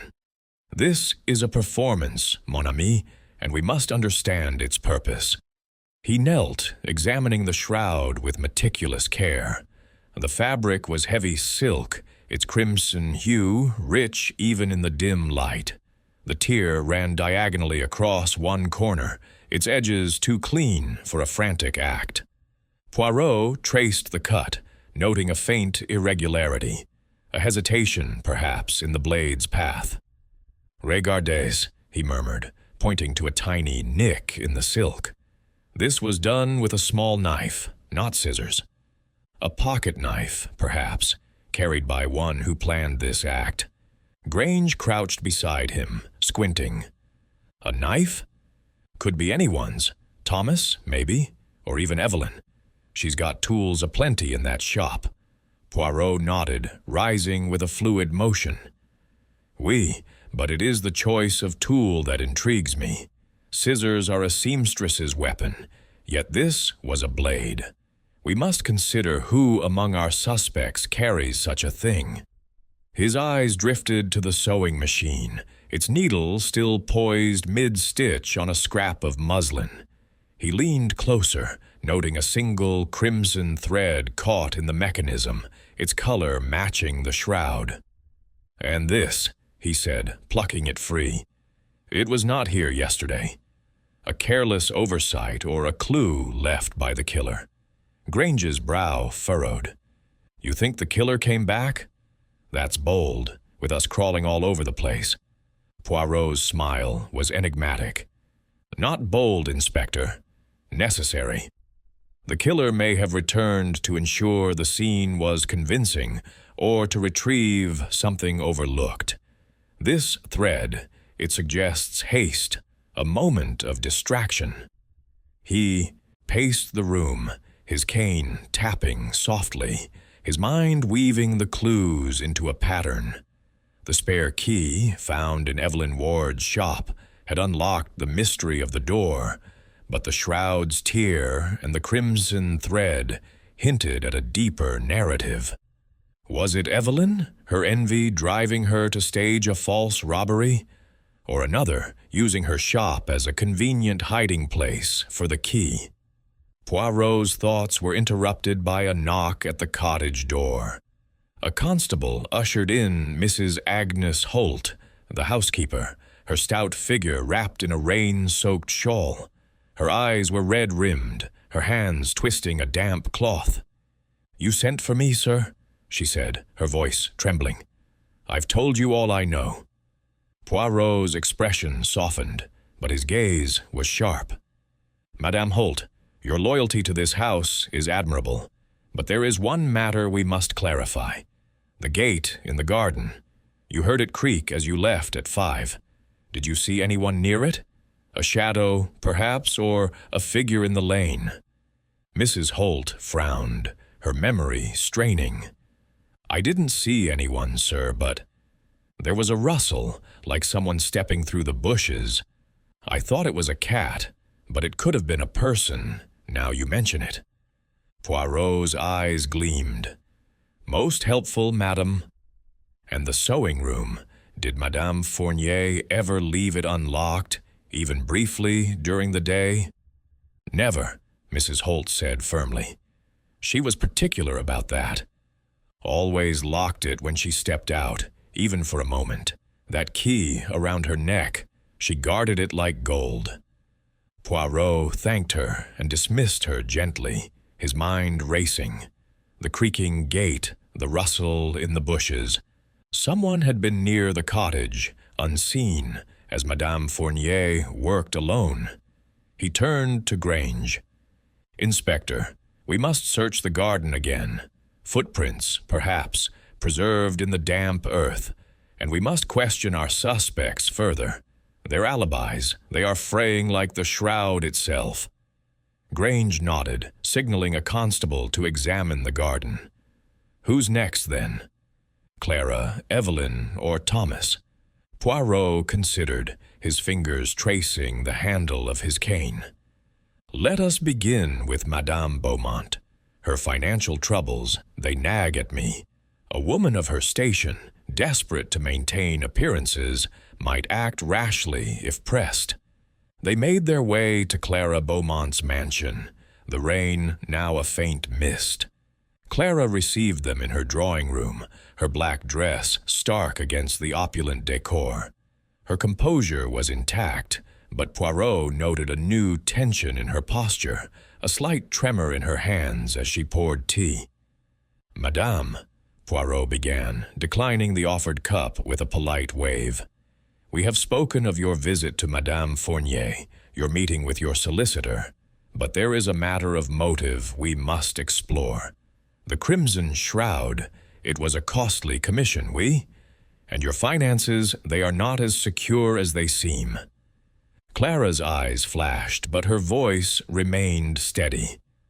"I've told you, Monsieur, Poirot, my affairs are private. Yes, there have been difficulties, but I intended to pay for the Shroud. I even returned to the cottage at 6 to discuss canceling the order, but the door was locked, and I left." Poirot's mustache twitched. "Returned, you say?" "This is new, Madame. You did not mention this before. Why return, if not to confront Madame Fournier?" Clara's flush deepened. I was ashamed to admit it. I couldn't afford the Shroud, not with my creditors pressing. I wanted to renegotiate, but she didn't answer, so I went home." Poirot's gaze was unrelenting. "And you saw no one? Heard nothing?" "Nothing," Clara said, her voice firm but her eyes evasive. It was quiet, the village settling for the evening. Poirot thanked her and left, his mind buzzing. Clara's admission of returning at 6 placed her near the cottage close to the time of the murder. Was it a confession of desperation or a calculated half-truth? Next, they visited Thomas Reed at his lodging. The young man was pale, his ink-stained fingers clutching a letter he quickly tucked away. "Monsieur Reed," Poirot said, his tone gentle but probing. "Your letters, they speak of a secret love, of ruin if—" "She knew. Was this she, Madame Fournier? Did she threaten to expose you?" Thomas's eyes widened, his voice a stammer. "No, sir. Madame didn't know anything. My letters are to someone else, a lady I care for. It's private, nothing to do with the murder." Poirot nodded, his expression unreadable. "And yet, secrets have a way of entwining with death. If you are innocent, monsieur, be truthful. The truth protects, lies destroy." Thomas said nothing, his silence heavy with fear. Poirot left, his thoughts turning back to the sewing room. The crimson thread in the sewing machine, the torn shroud, Clara's return, Thomas's secret. Each was a stitch in the pattern, but the design was still incomplete. At the inn, Poirot sat by the fire, a tisane in hand, his little gray cells weaving the clues together. The Shroud's message was clear. The crime was staged, the tear a lie to mask the truth. Clara's financial strain, Thomas's hidden love, Evelyn's key. They all pointed to motive, but the act itself required precision, opportunity, and nerve. The killer was close, and Poirot felt the net tightening. "Inspector," he said, as Grange joined him, "tomorrow we confront Evelyn Ward again. Her key, her envy, they are too potent to ignore. But we must also search the garden for those footprints. The Shroud has spoken, and its message will lead us to the truth." Chapter 11. The Little Grey Cells. The evening had settled over St. Mary's Mead like a velvet curtain, the village hushed under a sky pricked with stars. Hercule Poirot sat by the fire in his room at the Green Man, the inn's quiet parlor a sanctuary for his thoughts. A tisane steamed in a delicate porcelain cup, its herbal scent mingling with the faint crackle of burning logs. Poirot's gloved hands rested on the arms of his chair, his eyes half closed, but his mind was a whirl of activity, his little grey cells, stitching together the threads of Madame Elise Fournier's murder. The crimson shroud, the spare key, the creaking gate, the nervous glances of the suspects. Each was a piece of the puzzle, and tonight Poirot was determined to see the pattern whole. He leaned back, his mustache twitching faintly as he reviewed the evidence. The locked sewing room, with its key inside, had seemed an impenetrable fortress, yet the spare key found in Evelyn Ward's shop had unlocked its secret. The crimson shroud, torn with a pocket-knife's precision, spoke of a staged crime, a false robbery to mask a deeper motive. The crimson thread caught in the sewing machine, the rustle in the garden.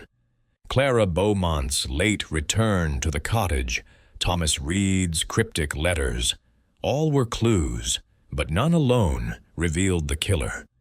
Poirot's method was to let the facts settle, like sediment in a glass, until the truth rose clear. He began with Clara Beaumont. Her wealth was a facade, her frayed cuffs and guarded demeanor betraying financial strain. She had admitted to returning to the cottage at 6, claiming she sought to cancel her order for the Shroud. Her alibi, home by 6:30, according to her housekeeper, was plausible, but unconfirmed by independent witnesses. Had she lingered, slipping through the garden gate to confront Madame Fournier? Her motive, if it existed, lay in desperation.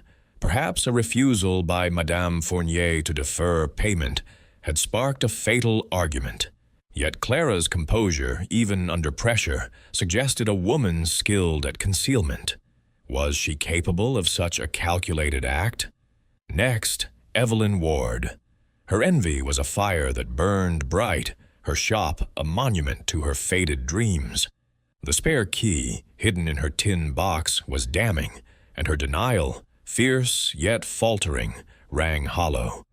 She had the means, the opportunity, and a motive as old as ambition, to eliminate a rival who had stolen her designs and her clients.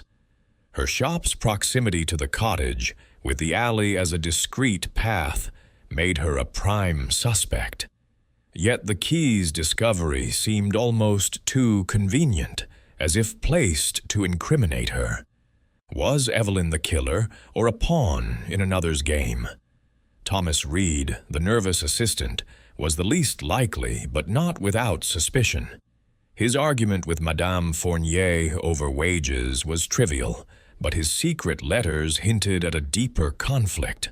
The phrase, "If she knew, it would ruin us," suggested a hidden affair, one he feared exposure for. Had Madame Fournier discovered his liaison, threatening to reveal it?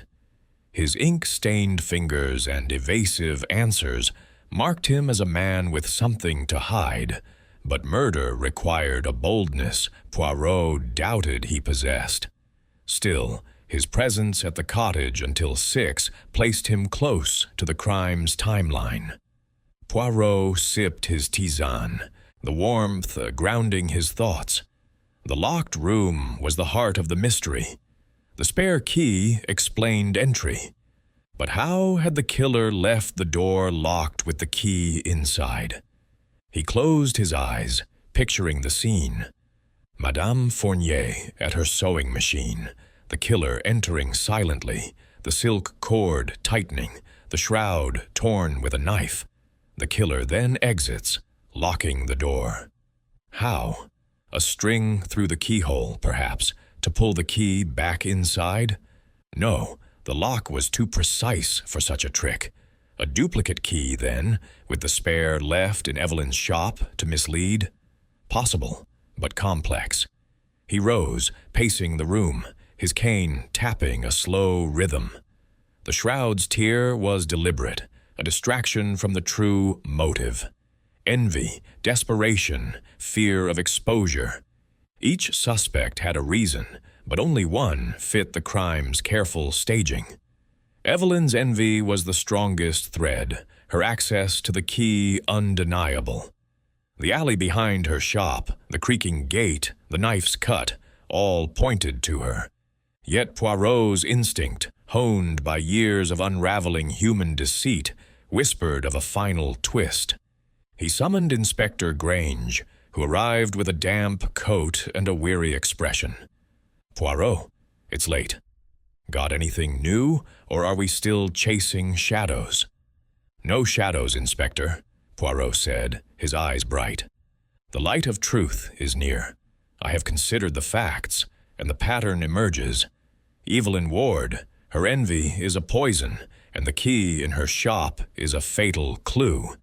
She slipped through the alley, used the spare key to enter, strangled Madame Fournier with the silk, and tore the shroud to suggest a robbery gone wrong. The key she left behind, perhaps in haste, perhaps to retrieve later. Grange's eyebrows rose. "You're sure it's her? What about Clara's money troubles, or Thomas's letters?" Poirot waved a hand. "Distractions, mon ami. Clara's desperation is real, but her return to the cottage was too late. The murder likely occurred between 5 and 6, when Thomas left and Clara had not yet arrived. Thomas's secret is a lover, not a motive for murder. His fear is of scandal, not guilt. Evelyn, however, she had means, motive, and opportunity. The key seals her fate." Grange nodded, scribbling in his notebook. "Right then. I'll have her brought in for questioning. Should we arrest her?" "Oui, Inspector," Poirot said, his voice firm. "But first, we confront her in the sewing room, tomorrow morning. Let her see the scene of her crime. The pressure, it will loosen her tongue." Grange hesitated. "And if she doesn't confess?" Poirot's smile was serene. "She will, mon ami. The little gray cells, they do not err. The shroud's message is clear, and Evelyn Ward cannot hide from it." As Grange left to make arrangements, Poirot returned to his chair, his tisane now cool, but his resolve burning bright. The puzzle was nearly complete, the threads woven into a tapestry of guilt. Tomorrow, in the sewing room, the final stitch would be sewn, and the truth would stand revealed. Chapter 12. The Confession. The morning dawned gray and solemn over St. Mary's Mead, the village cloaked in a mist that clung to its cobblestones and rooftops like a mourner's veil. Hercule Poirot stood in the sewing room of Madame Elise Fournier's cottage, the scene of her tragic end, where the air held a chill that no fire could dispel. The crimson shroud lay folded on the oak table, its torn edges a silent testament to the crime, and the sewing machine stood poised, as if awaiting its mistress's touch. Poirot's gloved hands rested lightly on his cane, his gray eyes sharp with the certainty of resolution. Today, the tapestry of lies would be unraveled, and the truth would stand bare. Inspector Grange stood by the door, his broad frame tense, his notebook tucked away as he watched Poirot with a mixture of anticipation and trust. Evelyn Ward had been summoned, escorted by a constable, her presence requested under the guise of a final clarification.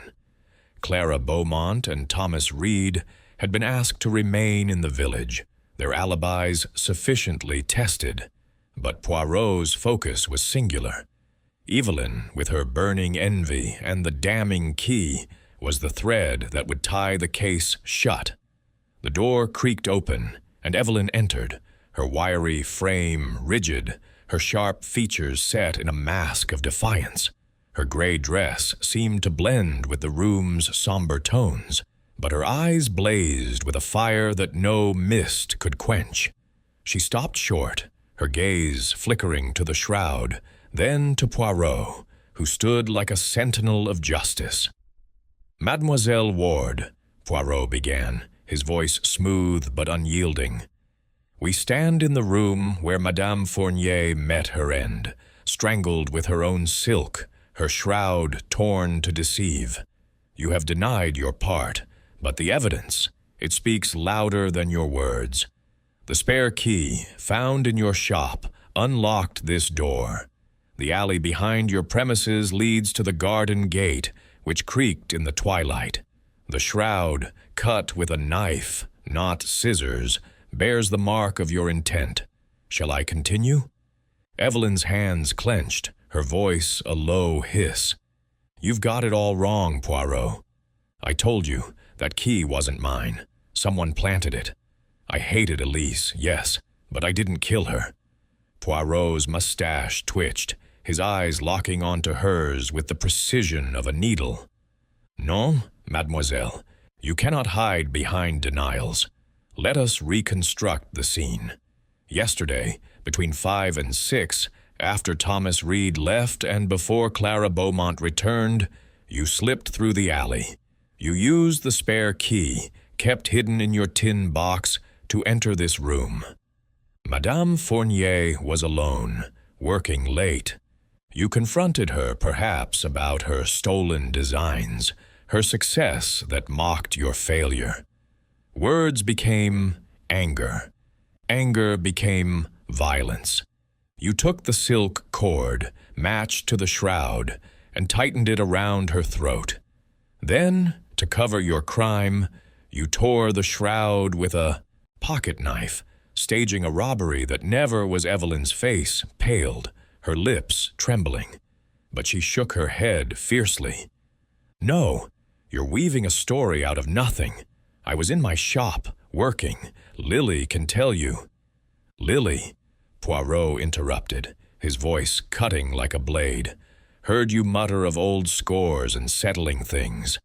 The baker placed you at your lodgings at 8, leaving hours unaccounted for. The key, mademoiselle, it fits too perfectly.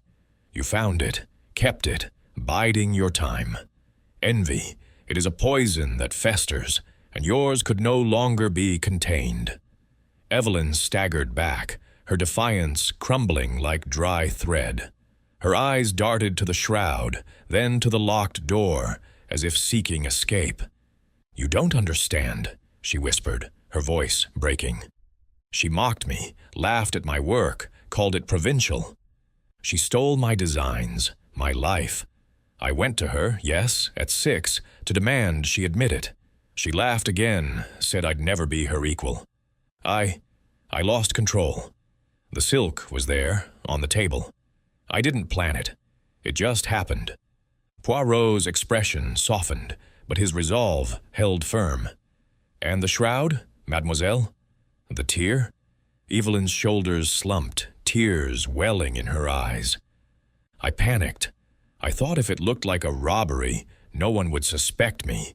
I used my knife, tore it, locked the door with the spare key, and left it in my shop, meaning to hide it later. But you found it." Grange stepped forward, his voice gruff but steady. "Evelyn Ward, you're under arrest for the murder of Elise Fournier. Come with me."